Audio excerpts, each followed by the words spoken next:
कभी आपने महसूस किया है कि कुछ लोग बिना किसी बड़ी कोशिश के भी जीवन में चमत्कारिक रूप से सफल हो जाते हैं।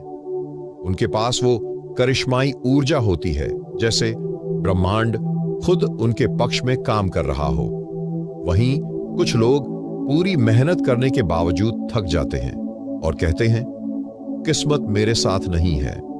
लेकिन अगर मैं आपसे कहूं कि किस्मत बनाने का भी एक समय होता है, एक ऐसा समय जब पूरा ब्रह्मांड आपके लिए जाग रहा होता है, तो क्या आप विश्वास करेंगे? वो समय है ब्रह्म मुहूर्त, सुबह के 3 बजे से 6 बजे के बीच का वो रहस्यमयी काल जब ईश्वर स्वयं सबसे निकट होता है। आज की इस कहानी में मैं आपको एक ऐसा रहस्य बताने जा रहा हूं जो नारद जी, भगवान विष्णु और एक आलसी मनुष्य के बीच घटित हुआ था। लेकिन उससे पहले, अगर आप भी अपने जीवन को भीतर से बदलना चाहते हैं, अगर आप चाहते हैं कि ब्रह्मांड आपकी हर इच्छा सुन ले, तो इस वीडियो को अंत तक अवश्य देखें, क्योंकि जो कहानी आप आज सुनने वाले हैं वो सिर्फ कहानी नहीं, एक ऊर्जा का द्वार है। और हाँ, अगर आप ध्यान साधना परिवार से जुड़े हैं या जुड़ना चाहते हैं, तो अभी वीडियो को लाइक करें, चैनल को सब्सक्राइब करें और कमेंट में एक प्यारा सा वाक्य लिखें, मैं ब्रह्म मुहूर्त में जागूंगा, क्योंकि यही आपका पहला संकल्प होगा उस यात्रा की ओर जहां इच्छाएं नहीं, ब्रह्मांड स्वयं आपकी इच्छा बन जाता है। अब चलिए कहानी शुरू करते हैं। बहुत समय पहले की बात है। एक छोटे से गांव में मधुसूदन नाम का एक व्यक्ति रहता था। मधुसूदन आलसी था, परंतु भीतर कहीं यह जानता था कि वह जीवन में कुछ बड़ा करना चाहता है। उसकी आदत थी देर रात तक सोना, देर से उठना और दिन भर अपने भाग्य को कोसते रहना। कहता, भगवान सबको देता है, बस मुझे भूल गया है। गांव वाले उसे समझाते, सुबह उठो, कुछ अच्छा करो, कर्म बदलो। पर वो हंसकर कहता, कर्म बदलने से क्या होगा, किस्मत तो वही रहती है। एक दिन जब उसकी निराशा चरम पर पहुंची, तो उसने रात को आसमान की ओर देखकर कहा, अगर सच में भगवान है तो क्यों मुझे नहीं सुनते। वो थक कर सो गया। उसी रात जब चारों ओर शांति थी, जब आकाश में सिर्फ तारों की टिमटिमाहट थी, उसी समय नारद जी वीणा लेकर विष्णु लोक की ओर जा रहे थे। उनका मन अचानक किसी अनजानी पुकार की ओर खींच गया। उन्होंने सुना, एक आत्मा अपने भाग्य से निराश होकर ब्रह्मांड को पुकार रही है। नारद जी मुस्कुराए। वे विष्णु लोक पहुंचे और बोले, प्रभु, पृथ्वी पर एक मनुष्य है जो आपको पुकार रहा है। वह कहता है कि आपने उसकी नहीं सुनी। विष्णु जी शांत स्वर में बोले, हर आत्मा की पुकार हम सुनते हैं नारद, परंतु हर आत्मा जागती नहीं है।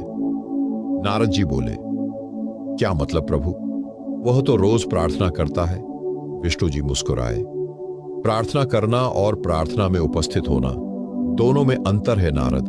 वो जब हमें पुकारता है तब सोया होता है, भीतर से और बाहर से।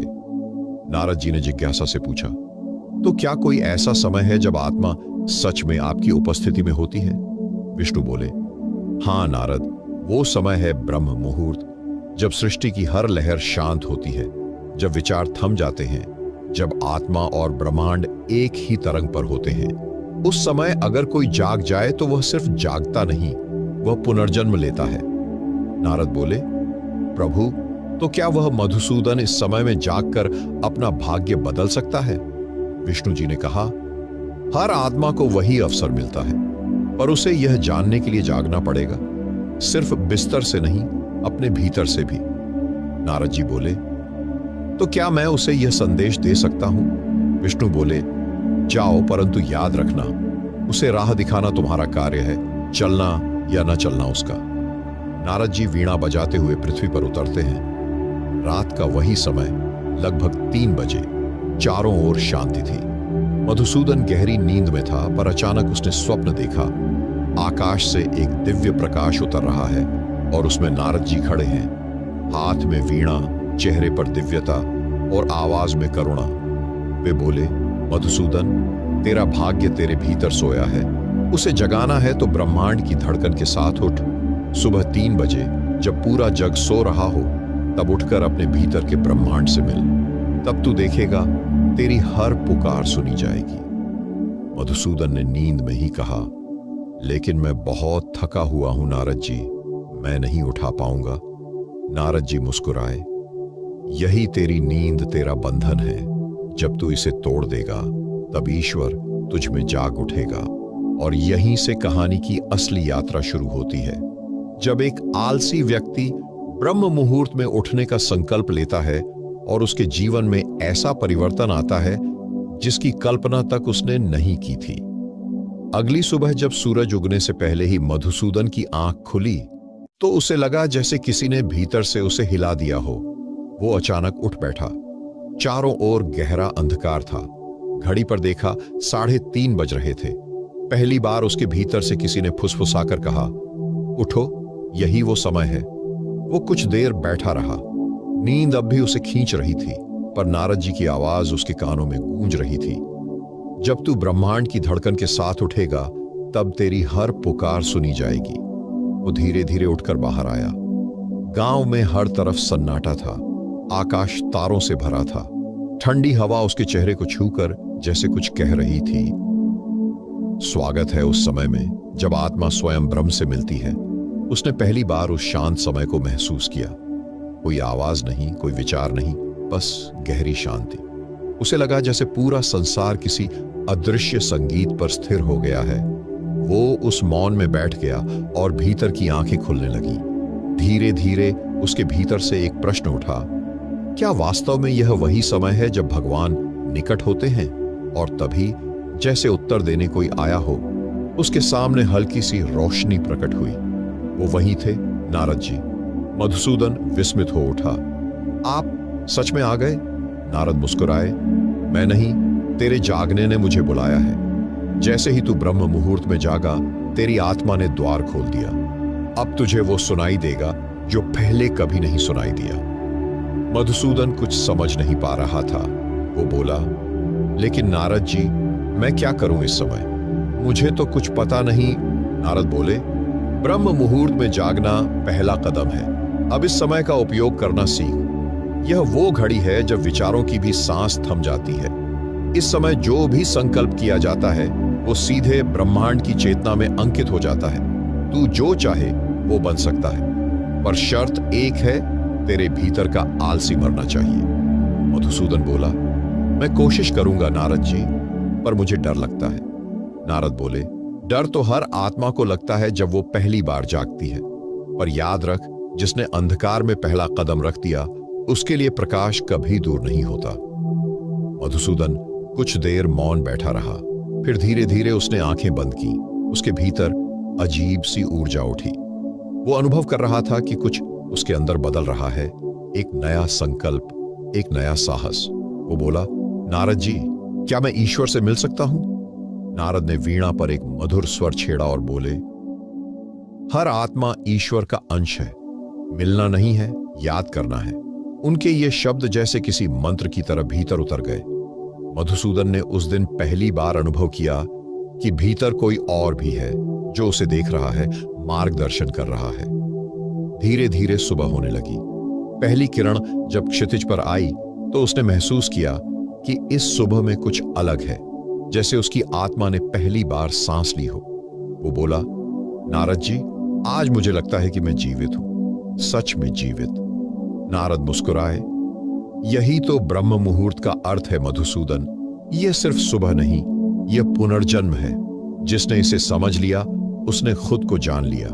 फिर नारद जी बोले, आज तूने पहला कदम रखा है। अब आगे जो होगा वह तेरी चेतना की परीक्षा होगी, क्योंकि ब्रह्मांड तभी तेरी इच्छा पूरी करेगा जब तू उसे अपनी आत्मा से मांगेगा, शब्दों से नहीं। इतना कहकर नारद जी अदृश्य हो गए। मधुसूदन उस दिन पूरा दिन किसी और ही ऊर्जा में रहा। उसे लगा जैसे उसके भीतर कोई दीप जल गया हो। रात को उसने तय किया, कल फिर उठूंगा, फिर उसी समय, फिर उसी मौन में। और फिर शुरू हुई उसकी सच्ची साधना की यात्रा, जहां हर सुबह एक नई अनुभूति लाती थी और हर अनुभूति उसे ईश्वर के थोड़ा और निकट ले जाती थी। तीसरे दिन जब मधुसूदन ने आंखें बंद की तो उसने पहली बार अपने भीतर एक रोशनी देखी, जो बाहर की नहीं, आत्मा की थी। वो रोशनी छोटी थी पर धीरे धीरे फैलने लगी, जैसे किसी ने भीतर एक दीपक जलाया हो। उसने पहले सोचा, यह तो मेरे मन का भ्रम होगा। पर जब उसने गहराई से देखा तो पाया कि उस प्रकाश में शांति थी, करुणा थी और एक अज्ञात शक्ति थी। वो भीतर से हल्का महसूस कर रहा था। नींद अब उसे आकर्षित नहीं कर रही थी। हर सुबह 3 बजे वह बिना किसी अलार्म के उठ जाता, जैसे कोई भीतर से उसे पुकारता हो। वो आकाश की ओर देखता। तारे अब सिर्फ तारे नहीं लगते। उसे लगता जैसे वे किसी भाषा में उससे बात कर रहे हो। वो समझने लगा था कि ब्रह्मांड मौन में भी उत्तर देता है। एक दिन जब वह ध्यान में बैठा तो अचानक उसके सामने वही दिव्य प्रकाश फिर प्रकट हुआ। उस प्रकाश में नारद जी खड़े थे। मधुसूदन ने फोल्डेड हैंड से कहा, नारद जी, अब मैं रोज उठता हूं, ध्यान करता हूं, फिर भी मुझे कुछ दिखाई नहीं देता, बस मौन महसूस होता है। नारद मुस्कुराए। मौन ही तो ब्रह्म का द्वार है मधुसूदन। जो इस मौन में टिक गया वही सुन सकता है वह संगीत जो पूरे ब्रह्मांड में गूंजता है। मधुसूदन बोला, लेकिन नारद जी, मैं तो अभी कुछ भी नहीं सुन पा रहा हूं। नारद बोले, क्योंकि तू अब भी सुनने की कोशिश कर रहा है। जहां प्रयास होता है वहां कृपा नहीं उतरती। छोड़ दे सुनने की कोशिश और बस होने दे। मधुसूदन चुप हो गया। उसने आंखें बंद की, कोई कल्पना नहीं की, कोई विचार नहीं किया, सिर्फ बैठ गया, जैसे धरती बैठी है, जैसे आकाश स्थिर है। कुछ देर बाद भीतर से एक हल्की सी कंपन उठी, जैसे कोई बहुत पुराना वाद्य बज उठा हो। उसने अनुभव किया वो कंपन बाहर नहीं, उसके भीतर था। धीरे धीरे वह कंपन बढ़ने लगा। उसके मन में एक भाव उठा, क्या यही ब्रह्मांड की धड़कन है? नारद जी बोले, हाँ, यह वही है जिसे योगी नाद कहते हैं, जिसे आर्शी AUM के रूप में जानते हैं। यह ब्रह्मांड का स्वर है और जब तू इससे जुड़ जाता है तो तेरी इच्छाएं और ब्रह्मांड की इच्छा एक हो जाती है।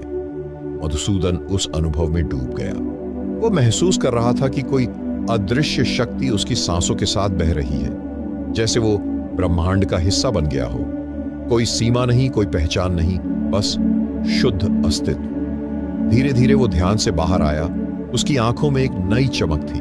वो बोला, नारद जी, मुझे ऐसा लगा जैसे मैं स्वयं ब्रह्मांड बन गया हूं। नारद बोले, यही तो सत्य है मधुसूदन। तू ब्रह्मांड से अलग नहीं, तू उसी की एक लहर है। जब लहर सागर को पहचान लेती है तो सागर उसकी हर इच्छा पूरी करता है, क्योंकि अब लहर की इच्छा और सागर की इच्छा एक हो जाती है।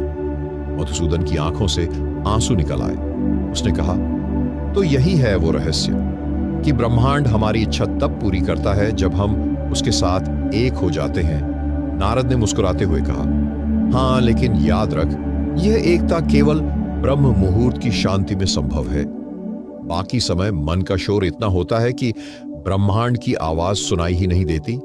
इसलिए जो आत्मा इस समय में जाग जाती है वो संसार में रहते हुए भी ईश्वर के साथ चलती है। मधुसूदन ने प्रणाम किया। वो जान गया था कि अब उसे किसी बाहरी चमत्कार की जरूरत नहीं, क्योंकि चमत्कार उसके भीतर जाग गया था। उस दिन के बाद उसकी साधना गहरी होती गई। वो हर सुबह उसी समय उठता और धीरे धीरे उसके जीवन में ऐसे परिवर्तन आने लगे जो पूरे गांव को आश्चर्यचकित करने वाले थे।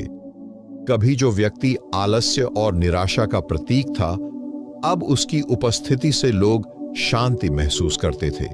उसके चेहरे पर दिव्यता थी, उसकी वाणी में विश्वास। वो अब बोलता नहीं था, कंपन करता था ब्रह्मांड के साथ। समय बीतता गया और मधुसूदन की साधना इतनी गहरी हो गई कि एक दिन स्वयं भगवान विष्णु उसके सामने प्रकट हो गए।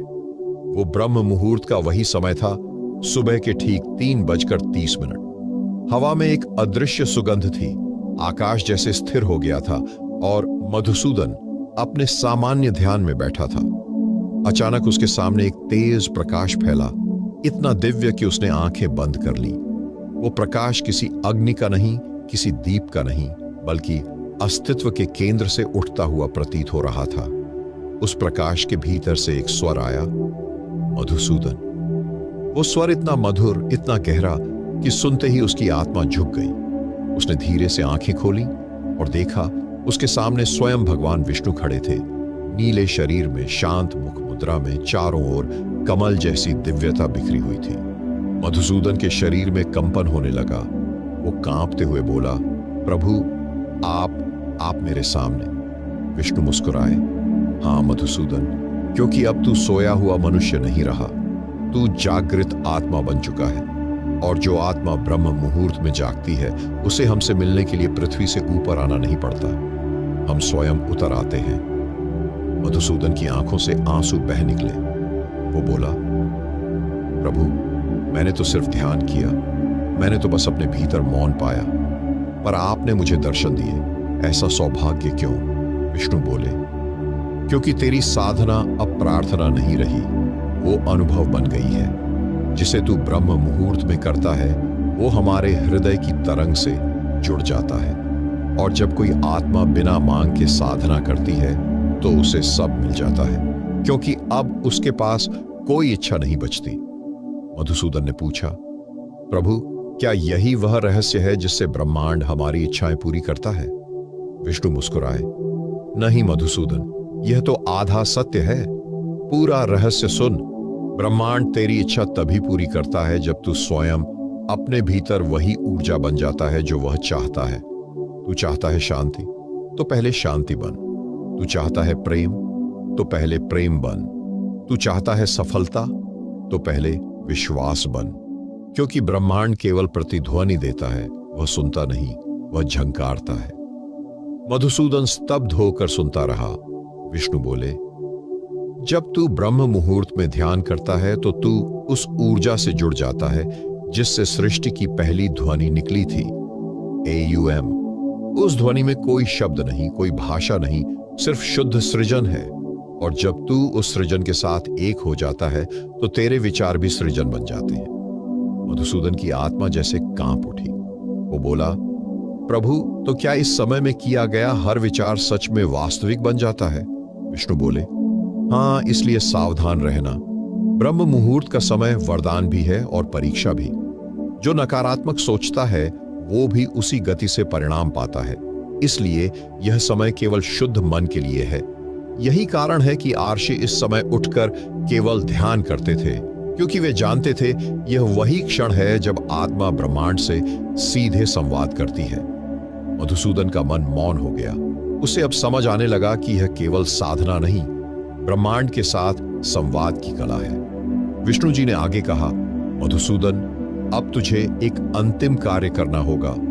तू अब इस ज्ञान को अपने तक सीमित न रख, उसे उन लोगों तक पहुंचा जो अभी भी सोए हुए हैं, जो अपने भीतर की दिव्यता को नहीं पहचानते।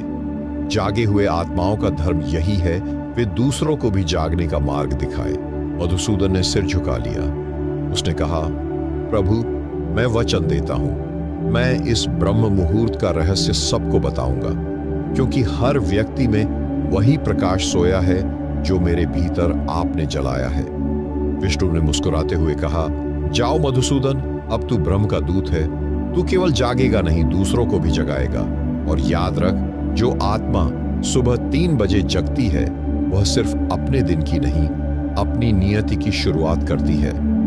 इतना कहकर विष्णु जी धीरे धीरे उसी प्रकाश में विलीन हो गए। मधुसूदन की आंखों से आंसू बहते रहे, पर वह अब रो नहीं रहा था। वह कृतज्ञ था, क्योंकि उसे अब सब मिल गया था, ना धन ना यश, बल्कि वह अनुभव कि ब्रह्मांड उसके भीतर ही है। उस दिन से मधुसूदन का जीवन किसी दिव्य सुगंध की तरह फैलने लगा। वह अब बोलता कम, मुस्कुराता ज्यादा था। जो उसे देखता उसे लगता जैसे उसके भीतर कोई अदृश्य प्रकाश बह रहा है। धीरे धीरे मधुसूदन ने ब्रह्म मुहूर्त का ज्ञान गांव के लोगों में बांटना शुरू किया, और जो उसे सुनता उसके जीवन में भी कुछ अद्भुत घटने लगता। गांव में अब सबके बीच चर्चा थी। वो मधुसूदन जो कभी सबसे ज्यादा आलसी था, अब उसके चेहरे से कोई प्रकाश झलकता है। उसकी आंखों में जैसे शांति का सागर है। लोग उसे देखने आने लगे। कोई कहता वो साधु बन गया है, कोई कहता उसे कोई चमत्कार मिला है। लेकिन मधुसूदन मुस्कुराता और कहता, चमत्कार बाहर नहीं, भीतर हुआ है। एक सुबह जब गांव के कुछ लोग उसके पास आए तो उन्होंने कहा, मधुसूदन तू पहले जैसा नहीं रहा, अब बताओ तूने क्या पाया उस ध्यान में? मधुसूदन ने मुस्कुराते हुए कहा, पाया कुछ नहीं, बस खो दिया। अपने आलस्य को, अपने भय को, अपनी शिकायतों को। और जब ये सब चला गया तो भीतर एक ऐसी जगह बची जहां ब्रह्मांड बोलता है। लोग हैरान थे। एक किसान बोला, क्या हम भी यह सुन सकते हैं? मधुसूदन बोला, हर आत्मा सुन सकती है, बस उसे सही समय पर जागना होगा। सुबह 3 से 6 बजे के बीच, जब ब्रह्मांड की तरंगें सबसे शांत होती हैं। लोगों ने पूछा, लेकिन हम तो मजदूर हैं, किसान हैं, साधक नहीं, क्या हम भी ईश्वर को पा सकते हैं? मधुसूदन बोला, ईश्वर किसी का अधिकार नहीं छीनता, वो केवल उसी के पास आता है जो उसे पुकारता है, और पुकार शब्दों से नहीं, मौन से होती है। तुम्हें बस एक निर्णय लेना है, हर सुबह उठना और अपने भीतर देखना। उस रात गांव के कई लोगों ने संकल्प लिया, कल हम भी ब्रह्म मुहूर्त में उठेंगे। सुबह हुई। पहली बार गांव में जब 3 बजे का घंटा बजा तो कुछ घरों की खिड़कियां खुली। लोग आधी नींद में बाहर आए, आकाश की ओर देखा। तारे अब जैसे किसी नए अर्थ में चमक रहे थे। ठंडी हवा के झोंके उनके चेहरों को छूते हुए जैसे कह रहे थे, स्वागत है, तुम जागे हो। मधुसूदन मंदिर के आंगन में बैठा था। उसने देखा कुछ किसान, कुछ बच्चे, कुछ बुजुर्ग धीरे धीरे उसके पास आ रहे हैं। वो मुस्कुराया और बोला, अब बैठो, आंखें बंद करो, कुछ मत सोचो, बस अपने भीतर की आवाज सुनो। सभी लोग शांत होकर बैठे। थोड़ी देर तक सन्नाटा छाया रहा। फिर कुछ लोगों के चेहरे पर मुस्कान आई, कुछ की आंखों से आंसू निकले और कुछ ने बस एक अनजानी हलचल अपने भीतर महसूस की। वो मौन का अनुभव किसी शब्द से परे था, जैसे सबके भीतर कुछ टूट रहा था और उसके स्थान पर कोई नया उजाला जन्म ले रहा था। उस ध्यान के बाद जब सबने आंखें खोलीं तो गांव का वातावरण कुछ और ही था। पक्षी ज्यादा मधुर गा रहे थे, हवा में हल्कापन था। सब एक दूसरे को देख रहे थे और कोई कुछ कह नहीं पा रहा था, बस इतना समझ रहे थे, कुछ हुआ है और वो सुंदर है।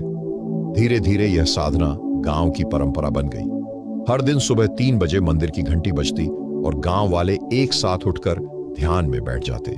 जो गांव पहले झगड़ों और शिकायतों से भरा था, अब वहां शांति थी, सहयोग था और अपनापन था। एक बार एक व्यापारी गांव में आया। उसने पूछा, यहां कौन सा चमत्कार हुआ है? लोग इतने शांत, इतने संतुष्ट कैसे? किसी ने मुस्कुराकर कहा, यहां कोई चमत्कार नहीं हुआ, बस हम सब ने ब्रह्मांड से बात करना सीख लिया है।